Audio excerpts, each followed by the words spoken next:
Hi guys, I'm here at the Mount Aso.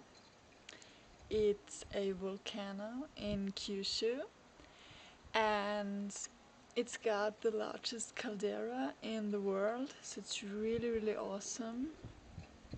I'm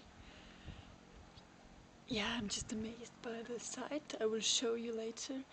And yeah, I hitchhiked here because the way here would have been like really long by train and really expensive, so I thought like I could make it in the same time by hitchhiking maybe.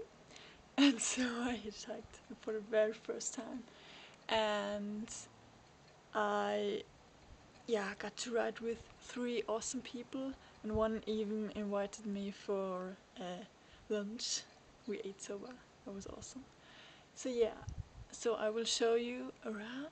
I will show you the panorama, and the reason why I'm sitting down right now is because it's quite windy and you might not hear what I'm saying, so I thought I'd just show you the landscape and maybe add some comments later.